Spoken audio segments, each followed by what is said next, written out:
You love cars, but racing sims, and sim racing for that matter, don't scratch your particular itch.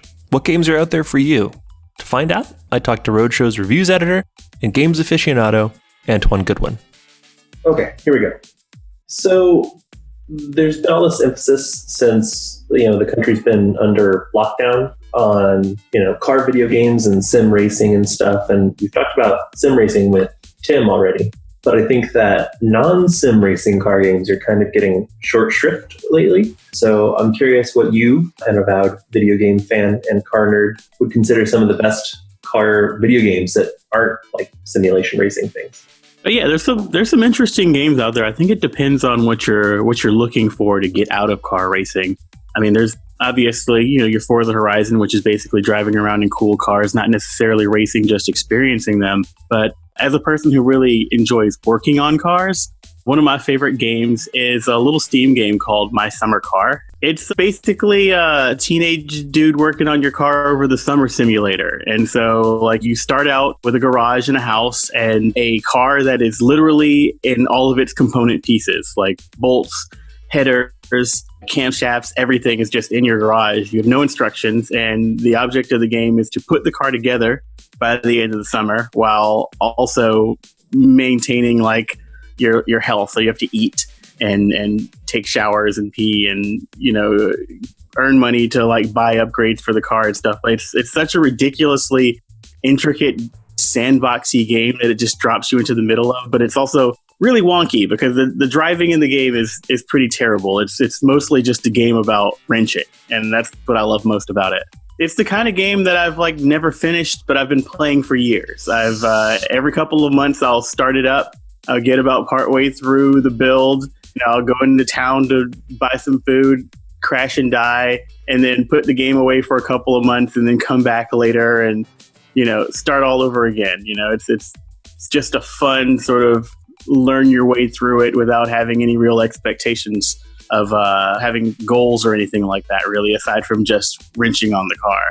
It's a toss-up for me between LA Noire, which is not, strictly speaking, a car game, but driving around a weirdly accurate recreation of 1940s Los Angeles is pretty appealing for reasons. But actually, I think I'm going to go with Automation, which has been around sort of early access on Steam forever and ever and ever. And it's gone through a couple of iterations. But basically the premise is you design a car, and that includes designing the engine. So you have all these parameters that you can adjust. You're trying to hit targets, and you're trying to create a car that you can actually make and sell and turn a profit. And so you're listening to market feedback. It goes decade by decade too. So your targets for a car in the 1940s are going to be a lot different than they are in the 1990s or something, for example. So it's basically a product cycle simulator. Yeah, pretty much. Pretty much. It's and there's you put your engine on the engine dyno and you see how much, and you have to balance out well, if I make it perform really well, then it's going to be unreliable, and that has consequences. Or if it's crappy and slow but lasts forever, that has other consequences. It's this really surprisingly in-depth simulator of running a car company. I really dig it. It's really easy to go down a rabbit hole.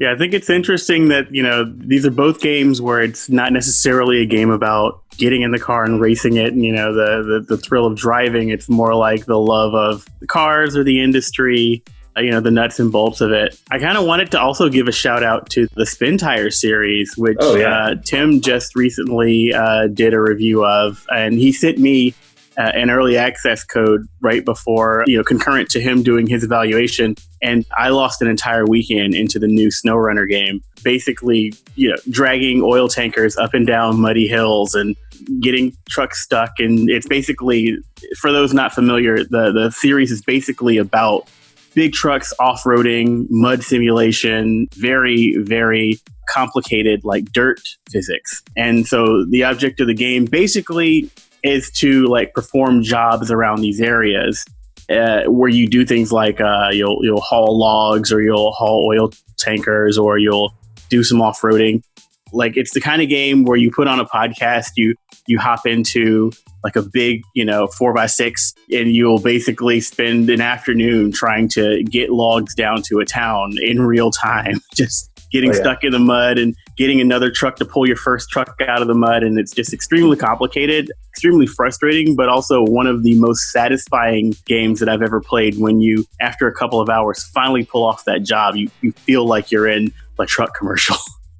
That's it for this episode of Roadshow's AutoComplete. I've been Kyle Hyatt. You've been just extremely patient. And I'd ask you to not only hit the subscribe and notification buttons if you're enjoying what we do here, but maybe chime in the comment section and let us know what you want us to cover next. Thanks. Stay healthy.